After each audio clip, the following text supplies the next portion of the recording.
Hello बच्चों, मैं Virendra Yadav by learning classes में आप लोगों का तहे दिल से स्वागत करता हूं। कल हम लोग अवतल दर्पण में परावर्तन के बारे में तथा उसमें जो देखा गया उसके स्थितियों के बारे में चर्चा कर लिए थे कि उसमें यानी कि किन किन स्थितियों में प्रतिबिंब कहाँ पर रखने पर उसकी स्थिति क्या होती है। इसको हल्का सा रिवाइज करते हुए हम आगे की तरफ बढ़ने की कोशिश करते हैं।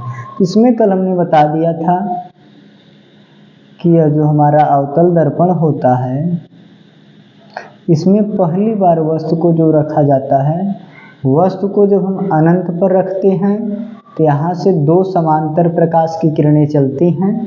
पहली किरण जो जाती है ये दोनों किरणें यानी कि ये दोनों किरणें समांतर चलती है। पहली किरण जो जाती है फोकस बिंदु से होकर जाती है, दूसरी वक्रता केंद्र से होकर जाती है। दोनों किरणें एक दूसरे को फोकस बिंदु पर काटती हैं, जहाँ पर वास्तविक उल्टा वस्तु से छोटा प्रतिबिंब हमको प्राप्त होता है। यानी कि वस्तु की अपेक्षा यह प्रतिबिंब बहुत छोटा प्राप्त होता है, यानी कि वास्तविक है, उल्टा है, वस्तु से बहुत छोटा है। फिर इसके बाद दूसरी स्थिति में हमने बताया था कि यहाँ पर जब वस्तु को क्या करते हैं, अनंत और वक्रता केंद्र के बीच में रखते हैं तो प्रतिबिंब की जो स्थिति होती है, प्रतिबिंब हमारा बनता है वक्रता केंद्र और फोकस के बीच में, यानी कि यह प्रतिबिंब वास्तविक उल्टा वस्तु से छोटा प्राप्त होता है। और यह जो देखा जाता है वक्रता केंद्र और फोकस बिंदु के बीच में बनता है।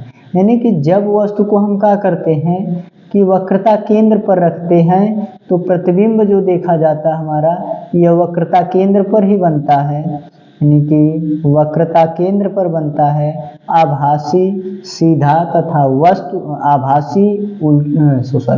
इसमें जो देखा जाता है यह प्रतिबिंब जो हमारा बनता है, यानी कि वास्तविक उल्टा तथा वस्तु के आकार का बनता है। फिर इसके बाद जब वस्तु को हम क्या करते हैं कि वक्रता केंद्र और फोकस बिंदु के बीच में रखते हैं तो प्रतिबिंब जो देखा जाता है अनंत और वक्रता केंद्र के बीच बनता है। यह बनता है हमारा वास्तविक उल्टा वस्तु से बड़ा बनता है।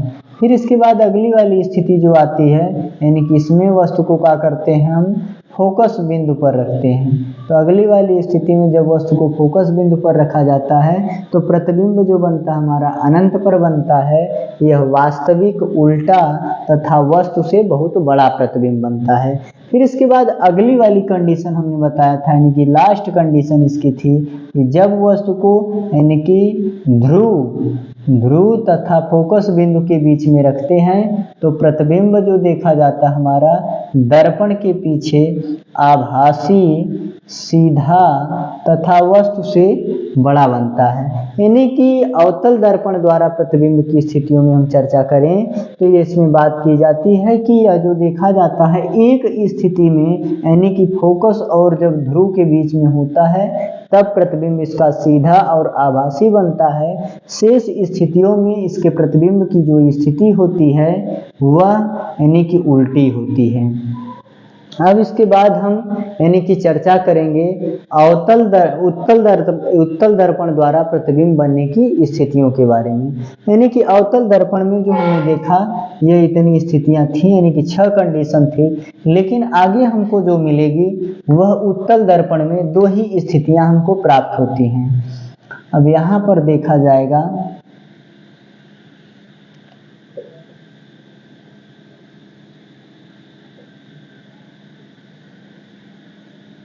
ये हमारा फोकस बिंदु है, ये हमारा जो है यानी कि वक्रता केंद्र है FC। तो यानी कि जब वस्तु अनंत पर हो, पहली कंडीशन इसकी जो होती है यानी कि उत्तल दर्पण द्वारा प्रतिबिंब की स्थितियां, उत्तल दर्पण द्वारा प्रतिबिंब की स्थितियां। अब इसमें इसकी जब चर्चा हम करेंगे तो पहली कंडीशन होती है कि जब वस्तु अनंत पर हो। पहली कंडीशन है इसमें कि जब वस्तु अनंत पर हो, जब वस्तु अनंत पर हो। तो इस कंडीशन में यानी कि यहाँ से दो प्रकाश की किरणें समांतर चलती हैं। यहाँ से एक किरण दर्पण से परावर्तन के पश्चात उसी माध्यम में वापस चली जाती है, लेकिन लगता है कि यह प्रकाश की किरण फोकस बिंदु से होकर जा रही है, और दूसरी किरण भी दर्पण से परावर्तन के पश्चात उसी माध्यम में वापस चली जाती है, लेकिन लगता है कि यह प्रकाश की किरण भी फोकस बिंदु से होकर जाती है। तो ये दोनों प्रकाश की किरणें जो होती हैं एक दूसरे को फोकस बिंदु पर काटती हुई प्रतीत होती हैं, जिससे यहाँ पर यानी कि वस्तु का आभासी और जो देखा जाता है सीधा तथा बिंदु के आकार का प्रतिबिंब बनता है। तो यहाँ पर इस स्थिति में जो प्रतिबिंब बनता है बोलेंगे आभासी सीधा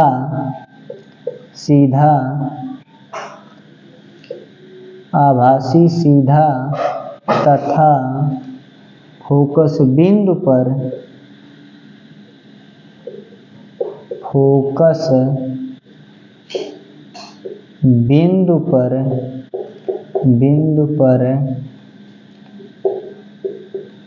बिंदु के आकार का प्रतिबिंब बनता है। यानी कि इसमें जो देखा गया कि जब हमने देखा दर्पण के पास, तो यहाँ पर जो देखा गया अवतल दर्पण में पहली कंडीशन थी कि जब वस्तु को अनंत पर रखा जाए, यानी कि जब वस्तु को अनंत पर रखते हैं तो वहाँ से दो समांतर प्रकाश की किरणें चलती हैं। ये दोनों किरणें दर्पण से परावर्तन के पश्चात फोकस बिंदु से जाती हुई प्रतीत होती हैं। ये दोनों किरणें एक दूसरे को फोकस बिंदु पर काटती हैं, जहाँ पर वस्तु का आभासी सीधा तथा यानी फोकस बिंदु पर बिंदु के आकार का प्रतिबिंब बनता है। अब इसके बाद दूसरी कंडीशन इसकी है कि जब वस्तु को क्या करेंगे हम, यानी कि ध्रुव तथा अनंत के बीच रखेंगे।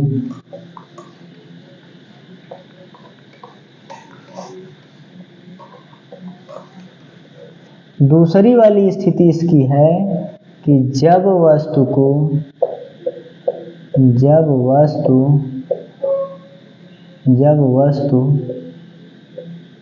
ध्रुव तथा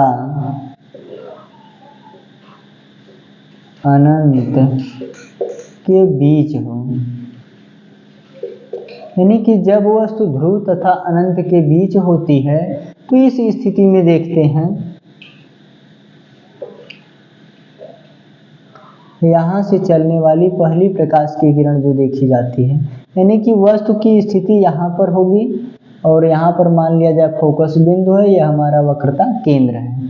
यानी कि यहाँ पर जो देखा जाता है यहाँ पर इनफाइनाइट है और यहाँ पर ध्रुव है, क्योंकि उत्तल दर्पण के इस साइड उसके कोई भाग नहीं होते, जो भाग होते वो दर्पण के आगे की ओर होते हैं। तो इसमें जो देखा जाएगा पहली प्रकाश की किरण जाती है और वह मुख्य अक्ष के समांतर जाती है। पहली प्रकाश की किरण मुख्य अक्ष के समांतर जाती है, दर्पण से परावर्तन के पश्चात उसी माध्यम में वापस लौट जाती है, लेकिन यह प्रकाश की किरण फोकस बिंदु से होकर जाती हुई प्रतीत होती है।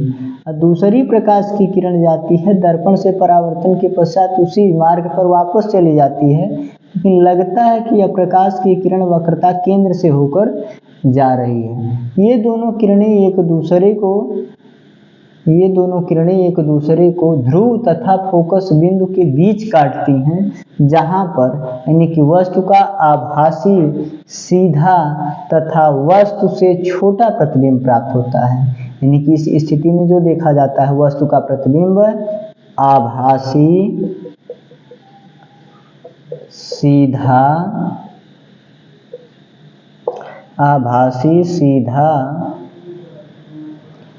P तथा F के बीच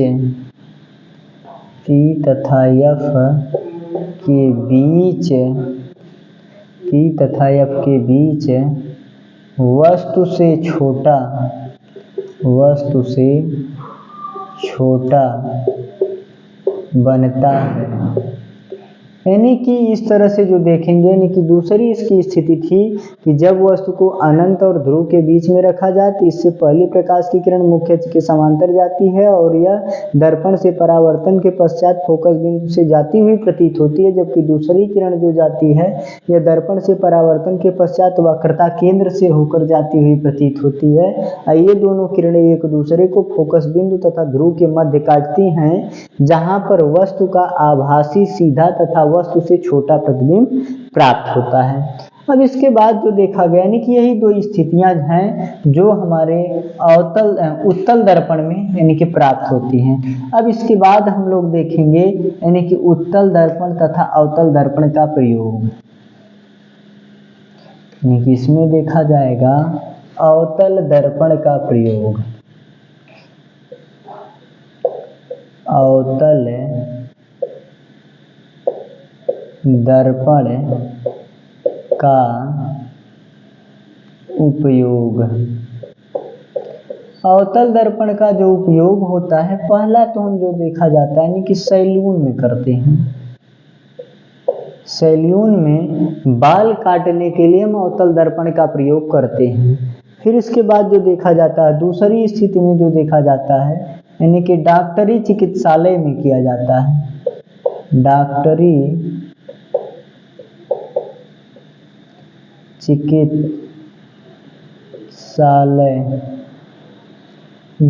चिकित्सालयों में जो देखा जाता है, डॉक्टर नाक, कान तथा गला आदि की चिकित्सा के लिए इसका प्रयोग करता है। फिर उसके बाद जो देखा जाता है यानी कि इसका तीसरा प्रयोग जो होता है वो हम गाड़ियों के हेडलाइटों में करते हैं, यानी कि गाड़ियों के हेडलाइटों में, यानी कि गाड़ियों के हेडलाइटों में, गाड़ियों के हेड में किया जाता है। यहाँ पर हम देखेंगे कि यानी कि सैलून में किया जाता है, डॉक्टरी चिकित्सालयों में किया जाता है तथा गाड़ियों के हेडलाइटों में जो देखा जाता है अवतल दर्पण का प्रयोग करते हैं। अवतल दर्पण प्रकाश की किरणों को बटोरने का कार्य करता है, अतः इसका प्रयोग हम उन्हीं स्थानों पर करते हैं जहाँ पर प्रकाश को यानी कि एकत्रित करने की आवश्यकता होती है। अब इसके बाद हम लोग देखेंगे यानी कि उत्तल दर्पण के उपयोग।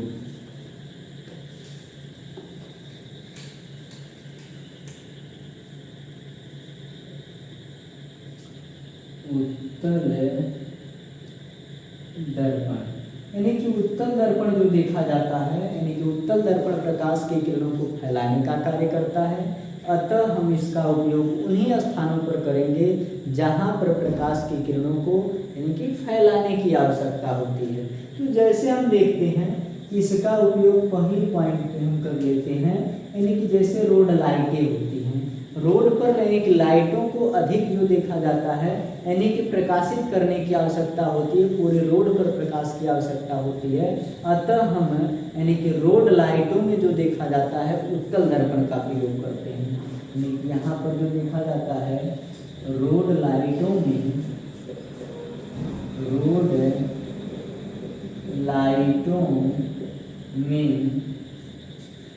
रोड लाइटों में इसका प्रयोग किया जाता है। दूसरा प्रयोग जो देखा जाता है यानी कि पीछे की गाड़ियों को देखने में किया जाता है। पीछे यहाँ पे कर दें कि गाड़ियों में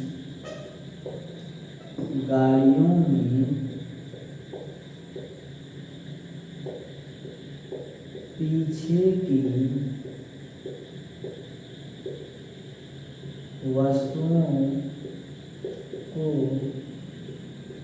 देखने में, पीछे की वस्तुओं को देखने में हम क्या करते हैं यानी कि उत्तल दर्पण का प्रयोग करते हैं।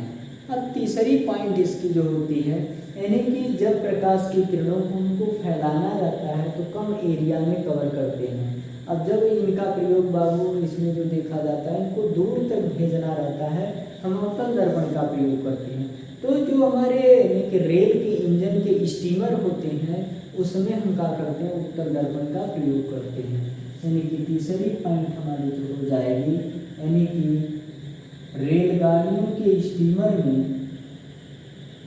रेलगाड़ियों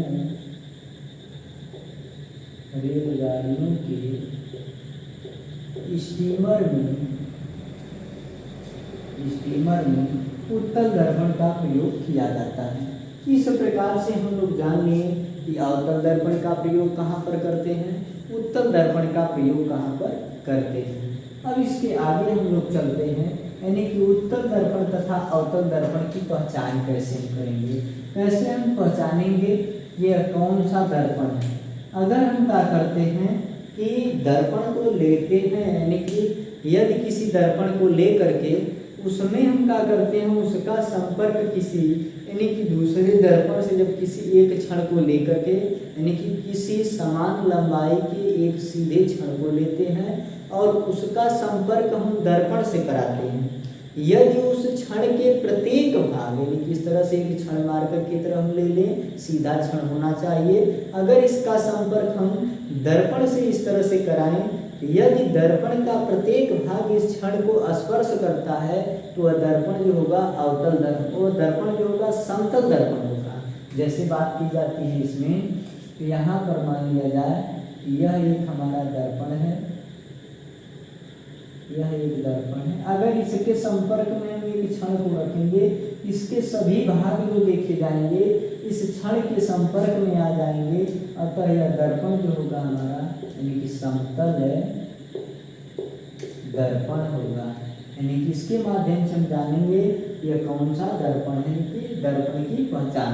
और दूसरी स्थिति में जो देखा जाता है, यदि हम क्या करते हैं इस दर्पण को लेकर के यहाँ पर यदि किसी यानी कि क्षण को डाला जाता है, यदि क्षण पर यानी कि दर्पण के परावर्तक तल के दोनों अंतिम सिरे स्पर्श करते हैं, इसको कहा जाता है, यह दर्पण जो होता है यह हमारा अवतल दर्पण होता है, अवतल दर्पण।